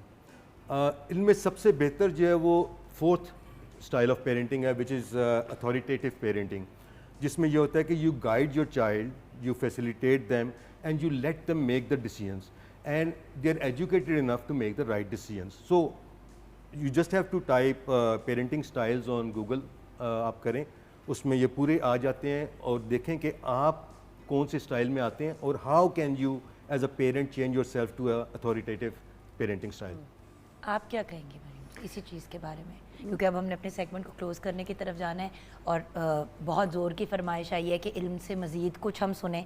उतर आके अपना पियानो ऑन कर लो आप, तब तक मामा हमें बताएंगी अपनी राय। और अभी आपने ये भी बताना है कि आपने फ्यूचर में आपका अपना गेम प्लान क्या है। आ जाओ ज़रा सोचो इसके बारे में, तब तक मैं मामा से बात मेरे हिसाब से पेरेंटिंग एग्जैक्टली ऐसी है कि आप बच्चे की सुने। अब हमारे यहाँ, लेकिन जान आप कौन सा एरिया देखते हो और भैया कौन सा एरिया देखते मैं हैं? बेसिकली इसका स्कूलिंग का, इसकी बेसिकली एज अ पर्सनालिटी इसकी कैसी है, ग्रूमिंग, वो मेरे उसमें ज़्यादा होती है। बाकी टेक्निकल चीज़ें ऑनेस्टली मुझे कोई नहीं पता। पियानो किसने सिखा? ये पियानो आउट ऑफ स्कूल जो चीज़ें वो सारी मैं हैंडल करता नहीं, हूँ। पर पियानो का इंटरेस्ट और ये पैशन कहाँ से आपको? देखें ही वाज 2 म्यूजिक तो खैर हर बच्चे को सिखाना चाहिए व्यूअर्स। ये अब हर किस्म की पेरेंटिंग बुक आपको यही कहती है कि म्यूजिक किसी, चाहे गिटार हो, ड्रम्स हो, परकशन इंस्ट्रूमेंट हो, कोई हो, बच्चों को कोई एक म्यूजिकल इंस्ट्रूमेंट सिखानी रिसर्च चाहिए। सेज कि जो बच्चे जो म्यूजिकल इंस्ट्रूमेंट प्ले करते हैं they are actually better in maths. बिल्कुल। जहाँ तक इसको सिखाने का, he was like 2 years old और समथिंग, तो तब भी मैं एक पियानो खोल के गोद पे बिठा के, तो ही स्टार्टेड लाइक ऊपर पुश करने का कीज को, तो मैंने तब भी इसको फिर थोड़ा बहुत सिखाना शुरू किया जितना मुझे आता था। I actually took a course myself to learn so that I can teach him. So this is also something that you can do. आप खुद से थोड़ा बहुत करें। और हमारा रोज़ाना रात को तकरीबन 2-2.5 घंटे, जिस तरह इन्होंने बताया, nobody is even allowed to breathe in that room जहाँ पे इल्म और मैं होते हैं। वी लर्न पियानो, मैं इसको गाइड लेकिन करता हूँ। भैया अच्छी बात है ना, चले आप उसको जो सिखा रहे हो एक मुख्तलिफ चीज़, लेकिन जो एक 1-on-1 बॉन्ड बाप का और 1-on-1 बॉन्ड माँ के साथ होता है वो बड़ा इंपॉर्टेंट है। और आजकल की दुनिया में जहाँ पे इतने आपको पता है ऊट पटांग चीज़ें चल रही हैं, मसाइल चल रहे हैं, बच्चों के साथ जब तक हमारी एक रिलेशनशिप नहीं होगी, a real relationship, not that authoritative वाली रिलेशन, अथॉरिटेरियन वाली जो हमारी अपने पेरेंट्स के साथ ज़्यादातर होती थी। ज़्यादातर यही होता था कि एक नज़र उठी तो बस चुप हो गए। अब बच्चे जवाब भी देते हैं, 100 सवाल भी करते हैं। जब तक ताल्लुक नहीं होगा, जिस तरह आप दोनों का अपने बच्चे के साथ अलग-अलग रिलेशनशिप है, देन एज पेरेंट्स कलेक्टिवली भी है, तब तक रिलेशनशिप बिल्कुल सही बात है। उसमें अब जैसे वी टॉक, मैं अलॉट इल्म और मैं, हम लोग ज़्यादा, हम लोगों का इन दोनों का तो टाइम ज़रा इतना ज़्यादा नहीं, मेरे साथ इल्म का ज़रा ज़्यादा हो रहा होता है। तो वो जितना ये फिर मैं इसको कहती हूँ, कोई चीज़ें आपने मुझसे पूछनी है, कोई चीज़ समझ नहीं आ रही, कोई कुछ कह रहा है, तो वी डिस्कस एवरीथिंग।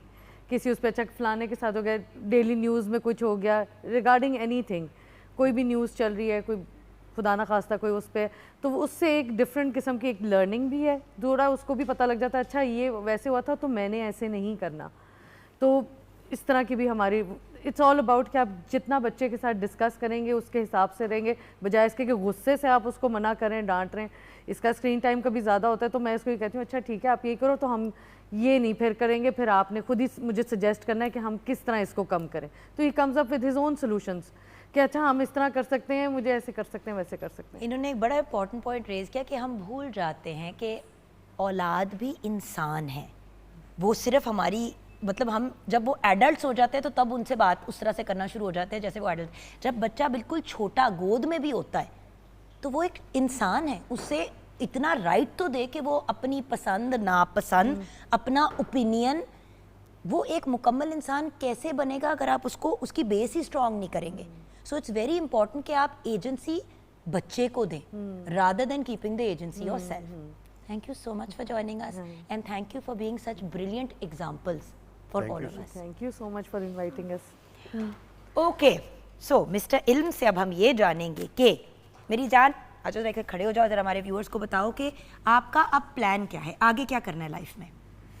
मेरा प्लान है कि जो है ना मैं एक एस्ट्रोफिजिसिस्ट बनूं और साथ म्यूजिशियन भी।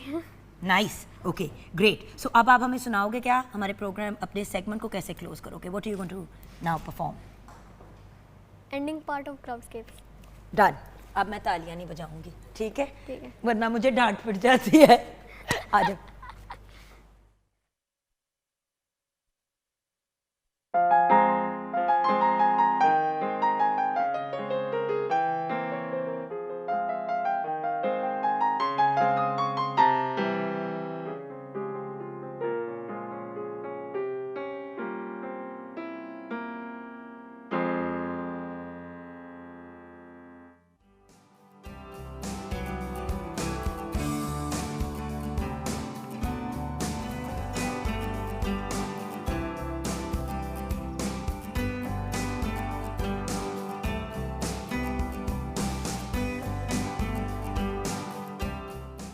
Welcome back from the break viewers. जैसे कि वादा किया था, सारे वादे पूरे करते हैं। एक brilliant young talented young man से मुलाकात हुई, अब एक brilliant talented slightly older man से मिल लेते हैं। हमारे बहुत ही प्यारे छोटे भाई उमर इलियास भट्टी हमारे साथ हैं, एस्थेटिशियन हैं माशाल्लाह। 5 ब्रांचेस हैं इनके, क्या कहेंगे हम उसको, क्लिनिक की 5 ब्रांचेस हैं इनके क्लिनिक की ऑल ओवर लाहौर। फिलहाल लाहौर है और इंशाल्लाह इसको एक्सपैंड भी करेंगे। इनको असिस्ट करने के लिए आज अस्मा मकबूल हमारे साथ हैं। अस्सलाम वालेकुम अस्मा बेटा। And then we have with us our model, our patient Maham. अस्सलाम वालेकुम बेटे। सबसे हेलो हाय हो गई। अब उमर फ़ौरन ही हमें इस चीज़ में जाना है जो बहुत बड़ी एक प्रॉब्लम है आज कल के पॉइंट ऑफ व्यू से। सबसे पहले मुझे ये बताओ कि जो बालों का इशू चल रहा है, यार तो आप मेरे भी बाल देख रहे हो। ज़रूर ज़रूर। सुबह ब्लो ड्राई करके आई हूँ, एक एक्सप्लोजन हुई हुई है बरसात की वजह से, समझ ही नहीं आ रही है कि क्या करें। ऐसा ही है, कभी सर से तेल निकल रहा है तो कभी ड्राइनेस हो रही है सर ऐसा ही में। है। What is this? एक्चुअली ये वेदर ऐसा है मानसून का कि इसमें ह्यूमिडिटी बहुत ज़्यादा होना शुरू होती है। तो जैसे आपने बाल की बात की ना कि ऑयल बहुत ज़्यादा हो रहा है, इसी ऑयल के बाद हम लोगों को फंगल इन्फेक्शंस और बैक्टीरियल इन्फेक्शंस होना शुरू हो जाते हैं। या ये ना भी हो तो तब भी हेयर फॉल होना शुरू हो जाता है जब ऑयल आना शुरू हो जाता है हमारे स्कैल्प के ऊपर। तो हम लोगों ने इसको अवॉइड करने के लिए हम लोगों ने ट्रीटमेंट्स या हम लोगों ने क्लैरिफाइंग शैम्पूज़ को यूज़ करना होता है, जैसे कि एंटी फंगल शैम्पूज़, कीटाकोनाजोल्स को यूज़ करना होता है हम लोगों ने, ताकि हमारा स्कैल्प पे जो रेजिड्यू है वो क्लीन होता रहे साथ साथ, और हमारा जब स्कैल्प पे ऑयल ही नहीं होगा तो इंशाल्लाह हेयर फॉल कंट्रोल हो जाएगा। लेकिन मैंने तो हमेशा ये सुना कि अगर सर में सिकरी या सिरकी, वो क्या उसको कहते हैं उर्दू में, खुश्की या डैंड्रफ, खुश्की या डैंड्रफ है या व्हाटएवर, तो आपको सर में तेल लगाना चाहिए। आप अच्छे से अगर तेल लगा देंगे सर के ऊपर और उसको, और बड़े लोग तो सर पे तेल रात को लगा के अगले दिन शाम को बाल धो रहे होते हैं। सही है।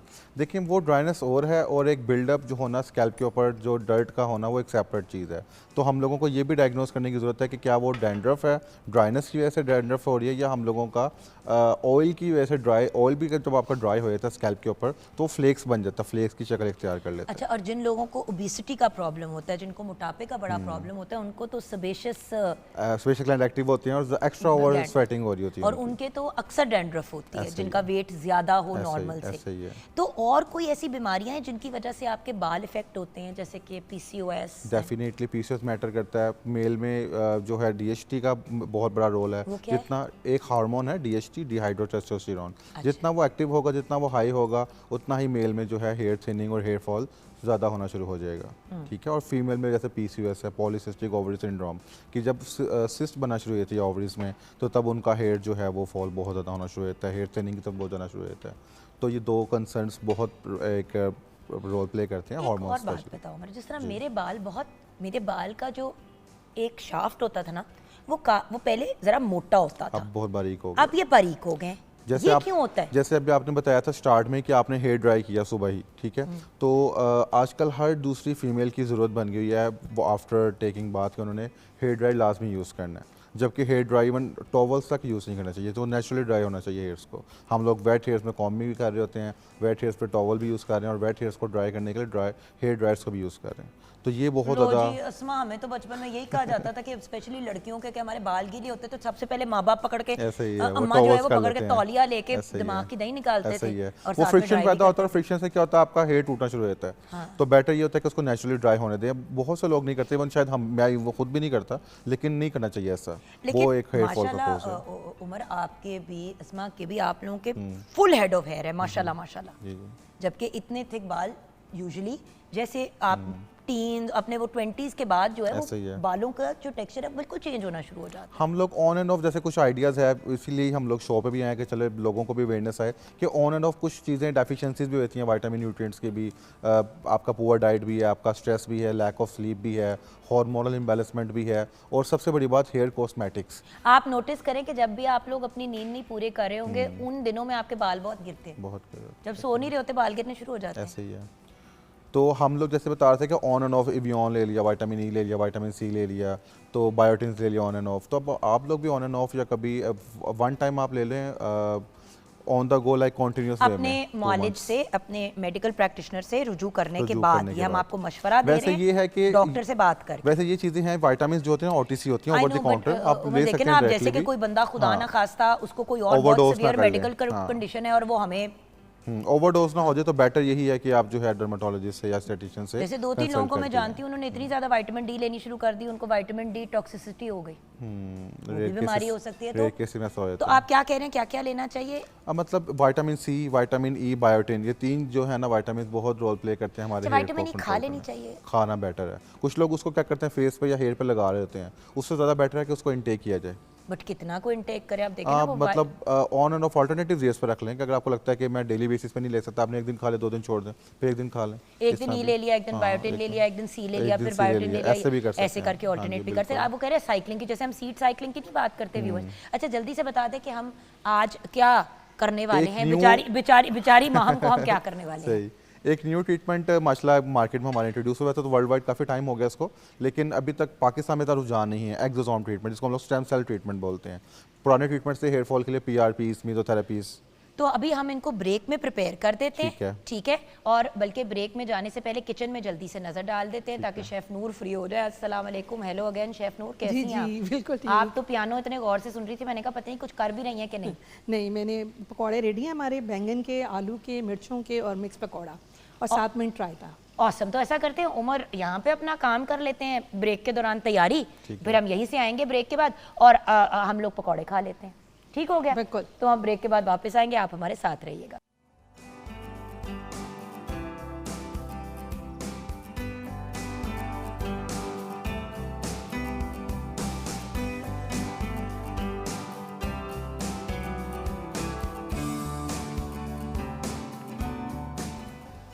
Welcome back from the break viewers. Umar हमारे साथ हैं जी। आप अब हमें ये गाइड करें कि बालों को कैसे सेव कर सकते हैं।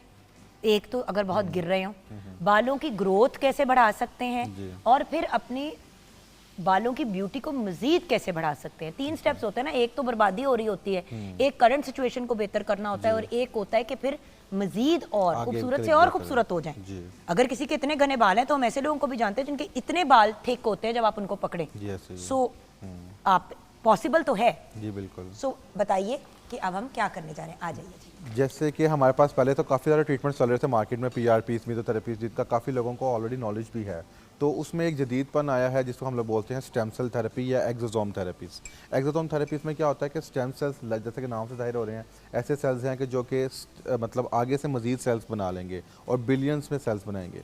तो बिलियंस ऑफ सेल्स का यहाँ पे क्या रोल आता है कि वो हमारे हेयर फॉलिकल को नॉरिशमेंट देता है और फिर वो हमारे हेयर फॉलिकल की डेंसिटी, जैसे आपने बात की कि बाल का पतलापन हो रहा है, पतला हो रहा है बाल, तो उसको मोटा भी करना और उसकी ग्रोथ को भी बेटर करने के लिए काम करेगा यहाँ पे वो। ठीक और हम लोगों को इसके लिए 1 सिटिंग ही इनफ होगी, बाकी ट्रीटमेंट की तरह 6-6 दफ़ा 10-10 दफ़ा इसको करवाना अच्छा, पड़ेगा। ये PRP ये one कितना time। 6 से 8 या 8 से 10 ट्रीटमेंट्स नहीं ये करने 1 टाइम ट्रीटमेंट है, यही इसकी खासियत है और इसकी जदीदपन है। पड़ते। लेकिन उमर महंगा भी तो है। हाँ एक्सपेंसिव है, no doubt, like 60K to 1 lakh तक कॉस्ट करता है ये, लेकिन इस पीछे फार्मास्यूटिकल की टेक्नोलॉजीज़ भी है। लाइक बिलियंस ऑफ सेल्स को वो एक छोटी सी वाइल 5 ml की वाइल में वो कैसे इन्फ्यूज़ करें, उनकी रिसर्च है, उनकी टेक्नोलॉजी है। चले, अब लगता कैसे, क्योंकि देखिए कोई भी ऐसी ट्रीटमेंट करने से पहले लोग घबराते हैं, बिल्कुल। क्योंकि अगर कोई सर में चीज़ लगनी है तो एग्जैक्टली प्रोसीजर अब एक्सप्लेन करें कि होगा क्या, और जी। जान आप अपना काम स्टार्ट करें। जी। Thank you. इसमें ऐसा होगा कि जैसे कि हमारे पास रेडीमेड कॉकटेल है एक वाइल में, एक चीज़ से ग्लास वाइल जिसको हम लोग बोलते हैं शीशी, ठीक है, उसमें से हम लोग डायरेक्टली सिरिंज में इसको एक्सट्रैक्ट करेंगे और हमारा जो स्कैल्प होगा वो क्लीन होगा, लाइक उस शैम्पू किया हो वो क्लीन हो हमारा स्कैल्प, उसके बाद वो ड्राई भी हो, वेट स्कैल्प ना हो। तो ड्राई स्कैल्प पे हम लोग डायरेक्टली सिरिंज के साथ, नीडल के साथ उसमें इंजेक्ट कर देंगे स्कैल्प के अंदर, ठीक है, वो फॉलिकल के पास जाके इंजेक्ट हो जाएगा और उसको नॉरिशमेंट देगा। सेम लाइक जैसे PRPs और मेसोथेरेपीज इंजेक्ट होती हैं वैसे प्रोसीजर होगा, लेकिन ये स्टेम सेल्स हैं, लाइक इसने मज़ीद ट्रिलियंस ऑफ सेल्स बनाने हैं, तो इसलिए हम लोगों को जो है इसलिए ज़्यादा बेटर रहेगा ये प्रोसीजर PRPs की निस्बत और मेसोथेरेपीज की निस्बत। आप देख सकते हैं कि जैसे माह में बिल्कुल ईजी फील कर रही हैं, बिल्कुल टाइनी नीडल होती है जिसको हम लोग बोलते हैं माइक्रो नीडल, तो उसके थ्रू हम लोग उसको इंजेक्ट करते नहीं, हैं। बट आप इसको इसके साथ नमिंग लगाते हैं? नमिंग लगाने का बस ये प्रॉब्लम होगा कि हम लोगों को अगेन वॉश करना पड़ेगा, ठीक तो है। बेटर ये है कि वाइब्रेटर्स को यूज़ कर लें। वाइब्रेटर्स का यूज़ का काम करते हैं कि आपके सेंसेस को डाइवर्ट कर देते हैं, तो बेटर ये है कि आप वाइब्रेटर्स को यूज़ कर लें। हमने इस केस में वाइब्रेटर को इसलिए यूज़ नहीं किया कि हमारे पास एक स्पेसिफिक नीडल है, वो अबाउट 3 मिलीमीटर की है, हाँ। जिसको आम आंख देख भी नहीं सकती, तो इसलिए आप देख सकते हैं कि वहाँ बिल्कुल ईजी वे में जो है वो इंजेक्ट करवा रही हैं। और ये ठीक है, पूरे without सर any पे pain। इंजेक्ट होता हाँ, है? विदाउट एनी पेन स्कैल्प में इंजेक्ट होगा ये। वैसे एक्सोसोम सिर्फ हेयर्स के लिए नहीं होते, पूरे फेस के लिए, इवन बॉडी के लिए भी होते हैं। जैसे अगर किसी को एजिंग कंसर्न है, किसी को पिगमेंटेशन मेलानिन का कंसर्न है, किसी को ब्राइटनिंग का कंसर्न है, मतलब डिफरेंट टाइप्स के कंसर्न के साथ एक्सोसोम्स आते हैं। अभी हमारा कंसर्न था हेयर फॉल का। तो क्या मेरे बाल भी बेहतर हो सकते हैं बिल्कुल इससे? बिल्कुल हो सकते हैं। 1 टाइम ट्रीटमेंट है और हम लोग इसको इंजेक्ट करेंगे और आपके लिए भी डेफिनेटली हेयर्स को जो है नॉरिशमेंट मिलेगी और बेटर होंगे। पोस्ट केयर क्या है इसकी? कुछ क्योंकि होता है ना कुछ चीज़ों का डाउन टाइम होता है, जैसे कि लोग जब फिलर कराते हैं या बोटॉक्स तो चले फिर भी लोग करा के निकल जाते हैं, फिलर और दूसरी चीज़ों में ना स्वेलिंग हो Swelling, जाती है, pain ब्रूजिंग हो वगैरह। जाती जी, है। ऐसा ही है। तो मैं एक बंदी को जानती हूँ, उसने अपना PRP कराया, वो आई है तो सारे उसके माथे के ऊपर ना इंजेक्शन उसको यहाँ लगे थे, सारी उसकी यहाँ पे रेडनेस और स्वेलिंग होकर फूल गया उसका माथा, ऐसे ही उसका माथा फूला हुआ था।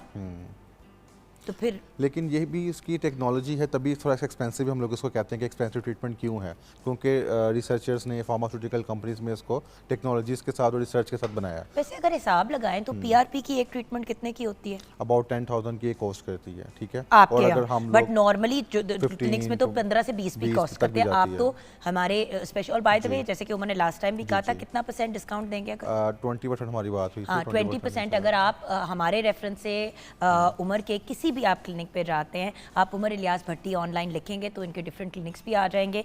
एज एन एस्थेटिशियन आप इनका नाम लिखें तो 20% ऑफ हमारे मॉर्निंग एट होम के जो व्यूअर्स हैं उनको ऑफ मिलेगा। अगर आप रेफरेंस से कॉल करेंगे कि जी हमने आपको जुगन आपी के शो पे या जुगन के शो पे देखा था, तो आपको 20% डिस्काउंट भी मिलेगा। सो अब देखें ना कि अगर चले 10,000 भी हो गया, 60,000 की आप कह रहे हैं ये ट्रीटमेंट 60 से लाख रुपए Start की, होती है, अगर आपने 8 से 10 ट्रीटमेंट PRP की करानी है, लाख रुपया हो गया। जी। और वो आपने 10 दफा जाना है 10 दफा और जाना। आपने पेट्रोल भी लगाना है और अपनी या भी उबर जो निकालना भी है। ट्रांसपोर्ट सारा ऐसे ही कुछ, है, ऐसे तो ही एक्चुअली तो ये एक दफा कराना आपको सस्ता पड़ता ज़्यादा है। बेटर है। तो बस ये लगता है कि हम लोगों को 1 टाइम की अमाउंट को देख के घबरा रहे हैं, लेकिन देखा जाए तो वो उसके इक्वल आ जाती है या कई दफ़ा तो उससे भी चीपर पड़ जाती है। तो डाउन टाइम बताएं। डाउन टाइम का मैं बात ये कर रहा था कि जैसे कि PRP हमने बात की, स्वेलिंग बहुत ज़्यादा हो जाती है। यही इनकी टेक्नोलॉजी है कि इसमें स्वेलिंग भी नहीं होती। ठीक अच्छा। है, PRP या मेसोथेरेपी करने से इसमें स्वेलिंग नहीं है। हाँ, लिटिल बिट पेन कह सकते हैं, लेकिन जैसे कि हमने टाइनी नीडल्स को यूज़ कर लिया या स्पेशल नीडल्स को यूज़ कर लिया, पैरासिटामोल खिला दी करने से पहले। पेन किलर ले सकते हैं कोई भी, लेकिन मेरा नहीं ख्याल कि आपको पेन किलर की भी ज़रूरत पड़ेगी। जैसे कि आप महाम के एक्सप्रेशन या देख सकते हैं, वो बिल्कुल ईजी हैं, और आफ्टर दैट आप उनसे पूछ भी सकते हैं कि अब क्या अगर headache- महाम अंदर से पत्थर किया तो हम क्या कर सकते हैं? हाँ, महाम ये कुछ मैटर महसूस भी करता हो रहा है। कि नहीं? थ्रेशोल्ड किसी थोड़ा किसी बहुत तो हो का, रहा होगा, लिटिल बिट। हाँ, अच्छा ठीक है, थ्रेशोल्ड भी मैटर करता है। जैसे आपने बोला कि किसी में इतनी बर्दाश्त नहीं होती। इतनी भी मैं चूची हाँ। नहीं हूँ वैसे, 3 बच्चे पैदा किए सही मैंने सही माशाल्लाह। सही माशाल्लाह। हाँ, बट बात ये है बट मतलब बंदा और कुछ ही चीज के साथ वाउच कर सके ना करे। जवाब हमारे पास औरतों के पास एक ही होते हैं, एक्सक्यूज मैंने बच्चे पैदा किए सही है। But the point is yes, pain के थ्रेशोल्ड पे भी होते हैं एंड ऑब्वियसली कर रहा है। सेंसिटिविटी भी होती है। जी ऐसे ही है।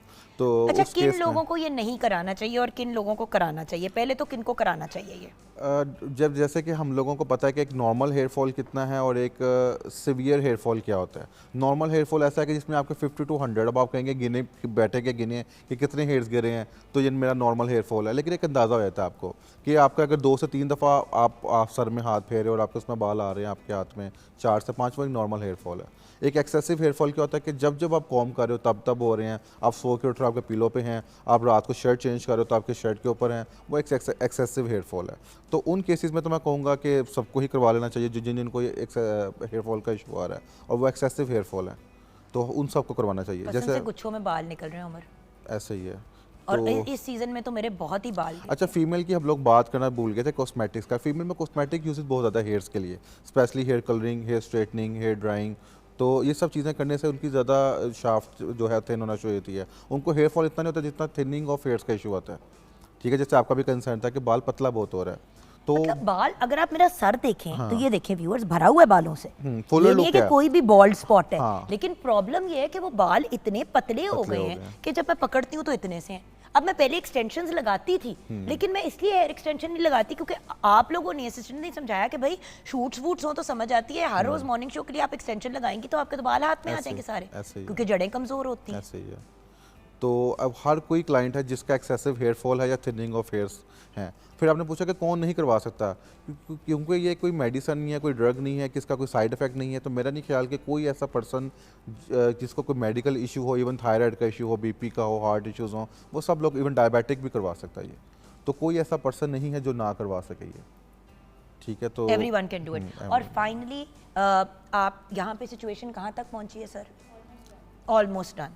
तो देखें ना व्यूअर्स, बातें करते करते ही procedure ये हो टाइम गया। निकल गया। ऐसे ही है। और यहाँ पे तो फिर भी शायद हमको थोड़ा फील हो रहा होगा, क्लिनिक में तो बंदा बिजी होता है, डिस्ट्रैक्टेड होता ऐसे ही है, है। इतना पता भी नहीं चलता। पता तो भी नहीं बेसिकली आप आए, विद इन 15 मिनट्स आपकी ट्रीटमेंट डन, खुदा हाफिज। ऐसे ही है, कोई तैयारी वगैरह नहीं है, कुछ भी नहीं। तो ये तो बहुत ही रेडीमेड एक लिक्विड फॉर्म में हमारे पास स्टेम सेल रेडी है, हमने उसको सिरिंज में भरा और इंजेक्ट कर दिया, सिंपल। और इसके कोई साइड इफेक्ट्स तो नहीं है यार? क्योंकि स्टेम सेल्स है ना, स्टेम या ना, सेल्स टेढ़ी हो botanical। जाए। पहले स्टेम सेल्स आपको ने देखा होगा, पीआरपी के बाद स्टेम सेल्स आए थे, लेकिन वो ह्यूमन बेस्ड थे, आपके अपने ही बॉडी से निकाले जा रहे थे। उसको बनाने में टाइम लग रहा था, 2 घंटे लगते थे बनाने में। अब ये लेटेस्ट फॉर्म आ गई है कि बोटानिकली फार्मास्यूटिकल बना रही है रेडी फॉर्म में, तो जो हमारा 2 आवर्स का टाइम था वो हमारा लेस होकर 10-15 मिनट्स में चला गया। सो फाइनली हमारे व्यूअर्स को क्या पैगाम देंगे आप? अबाउट हेयर फॉल यही रिकमेंडेशन दूंगा कि कोशिश करें कि जो शैम्पूज़ हैं वो मेडिकेटेड यूज़ करें कॉस्मेटिक्स की बजाय। ठीक है, और ऑयलिंग, टोटका, जैसे प्याज के पानी, कुछ इस तरह की चीज़ें आप लोग ट्राई करते हैं, वो चीज़ें ना करें। जैसे मैम ने बताया कि प्रॉपर एस्थेटिशियन या डर्मेटोलॉजिस्ट के पास जाएं, अपने हेयर डायग्नोस करवाएं, उसके अकॉर्डिंग अपनी चीज़ें जो हैं वो यूज़ करें, ना कि खुद से आप ट्राई करें चीज़ें इस तरह की।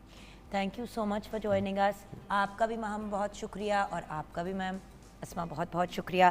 Thank you so much. Viewers, बात ये है कि इधर इन सब चीज़ों का बेसिकली एक खुलासा है, जो भी कराना है ज़रूर कराएं, लेकिन मुस्तनिद ऑथेंटिक बंदे के पास जाएं जिनको अपना काम आता है, जो आपको फ़ायदा देंगे, नुकसान नहीं देंगे। पार्लर्स में जाना छोड़ दें, ऐसी अजीबोगरीब जगहों पे जाना छोड़ दें जो ना सर्टिफाइड है, ना ऑथेंटिक है, ना हमें उनका सिर पैर पता है। देखिए, इस जिस्म में हमने अपनी सारी ज़िंदगी गुजारनी है। ये मत समझे कि अगर आप कोई चीज़ अपनी बॉडी में सरफेस पे भी इंजेक्ट कर रहे हैं तो वो आपके जिस्म में नहीं जा रही, वो आप क्रीम भी लगाते हैं तो आपकी स्किन में जाती है। सही प्रोडक्ट्स, अच्छे प्रोडक्ट्स, अच्छी क्वालिटी की चीज़ों को यूज़ करना और राइट लोगों के पास जाना ज़रूरी है। एंड अगेन, मैंने आपको पहले भी कहा, प्रोग्राम को क्लोज करते करते, उमर इलियास भट्टी को अगर आप सर्च करेंगे ऑनलाइन तो और एस्थेटिशियन डाल देंगे तो आपको उनके डिफरेंट क्लिनिक्स का पता चल जाएगा। आपके करीबी जो भी क्लिनिक है जाएँ, वहाँ पर अगर आप बताएंगे कि मॉर्निंग एट होम पे आपने देखा था, जुगन काजिम का रेफरेंस देंगे तो वो आप आपको 20% डिस्काउंट भी देंगे। अपना ख्याल रखिएगा। खुदा हाफिज़।